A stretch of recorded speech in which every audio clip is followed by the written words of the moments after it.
I think it's still morning. Good morning, everyone. Please be seated. I feel like we have a quorum in the house. I miss the quorums. Vice President Harris, honored guests, I want to thank you all for being here. Secretary McDonough, thank you for your work to ensure that the VA provides world-class care and support for those who bore the battle. In a moment, I'm going to have the honor of signing into law 4 bills that the women and men in this room have written and gotten passed, bipartisan bills, to honor one truly sacred obligation we have as a nation. We have many obligations, but we only have one truly sacred obligation, in my view, and that is prepare those we send into harm's way, care for their families when they're gone, and care for them and their families when they're home.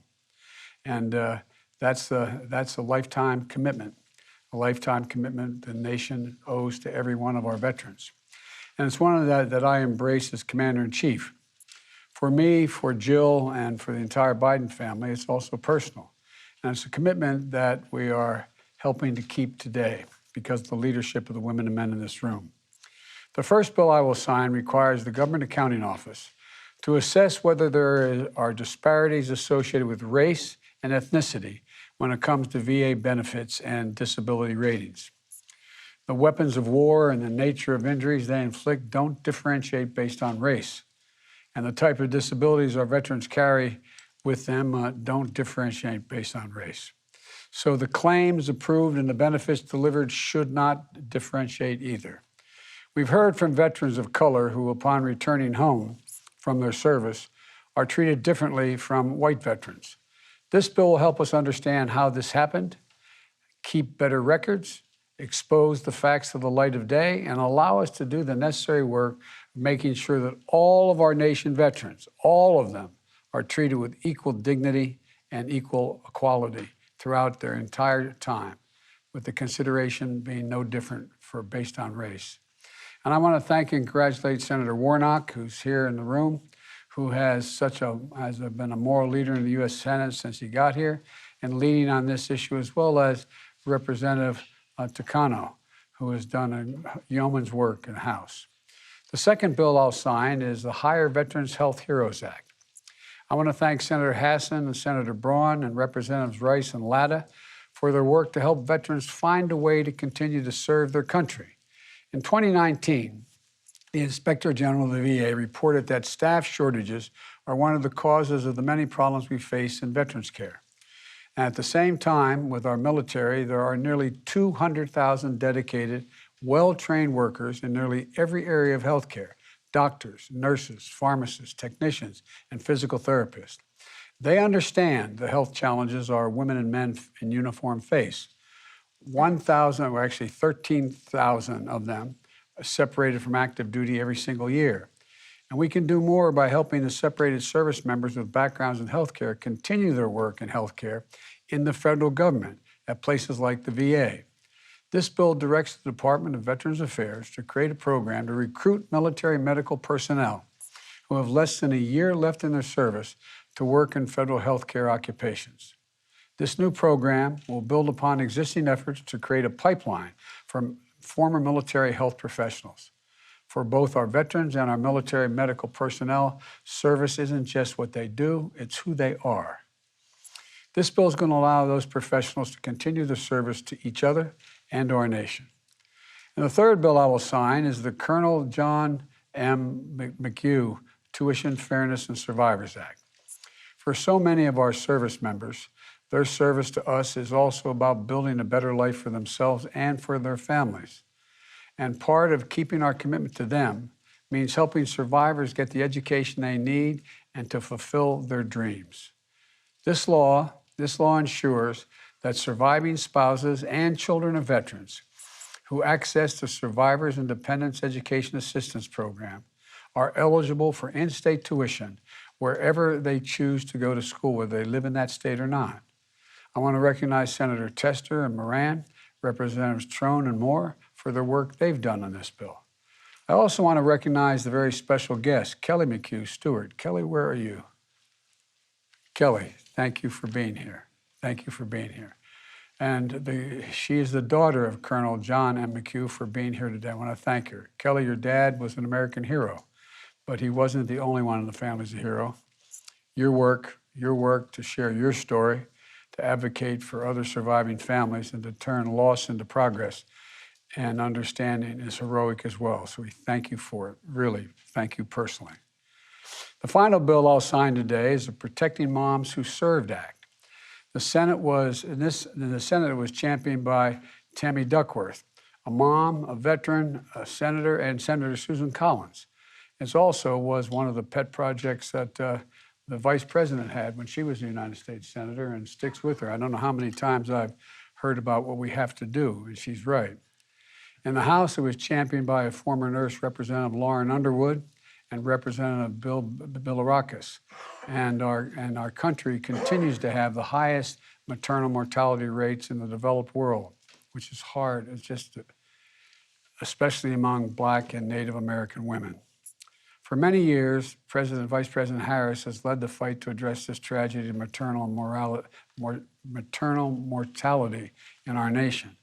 Her efforts in the Senate are reflected in our Build Back Better framework and our investments in maternal health. We're going to help expand and diversify the maternal health workforce, improve maternal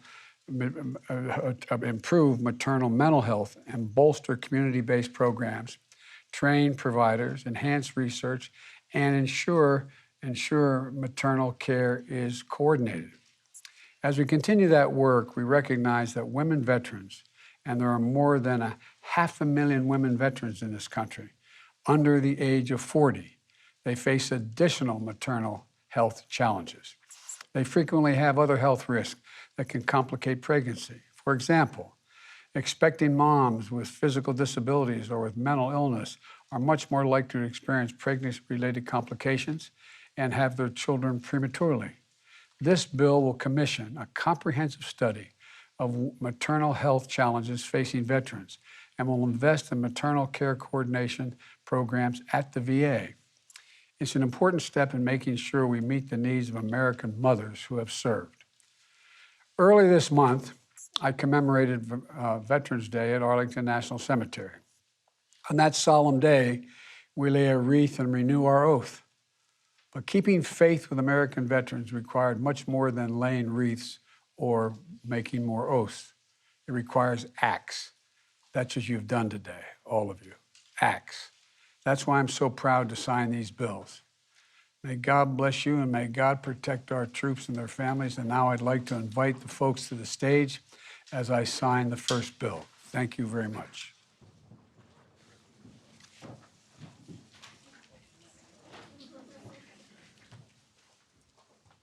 Thank you.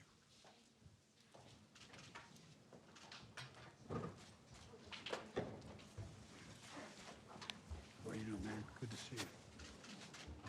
Okay, I'm going to tell you all, I only have one pen. So you're all going to get a pen, but I only got one with me today. I couldn't figure out how to pick 50 of them up here, but thank you. All right.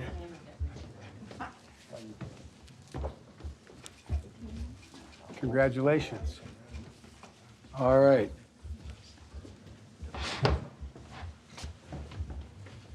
Here we go. Government Accountability Office study on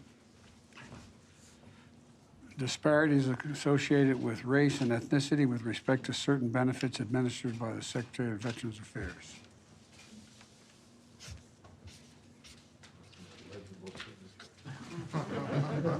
Well, sort of. All right.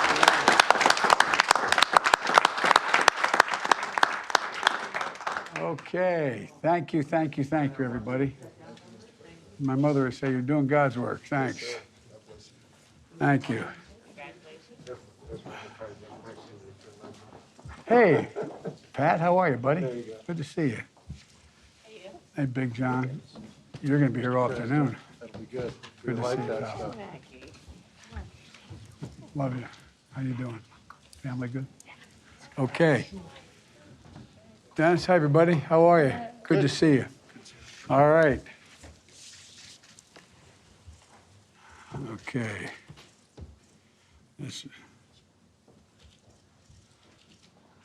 Okay, here we go. You ready?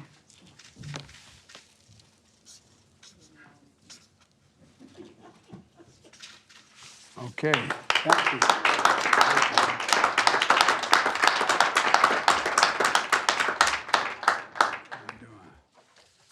All right.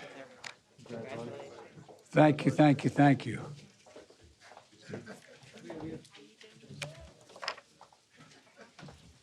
Thanks for your leadership.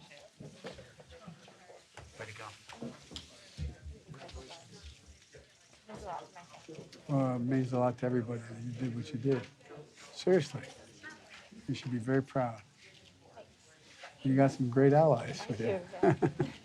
When you got Big John Tester behind you, anything can happen. All right.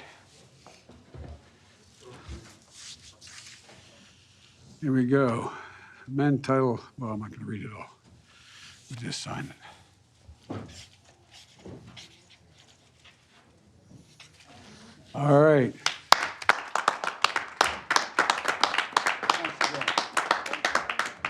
Thank you. Thank you, thank you, thank you. Thank you. Keep the faith.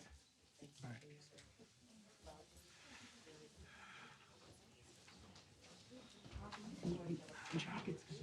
Great to see you. Okay, we're going to sign the last bill here in a moment. When folks get the right folks are up here.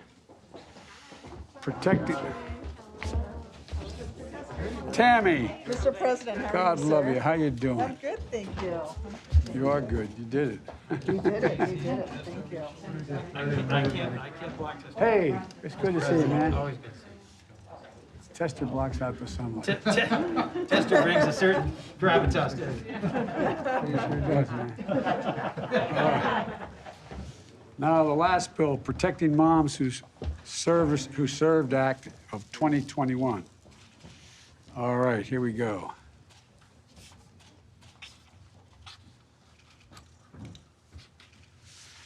Thank you, thank you, thank you. I'm going to give you this pen anyway. Thank you, sir. You said you're going to do this, I remember? told you. You Yes, did. sir, I did. Wave to Lieutenant Colonel Tanya Robinson, they're in uniform. Mrs. Fire. Colonel, how are you? Well, I tell you what, whatever she tells me she's going to do, I just say yes. We serve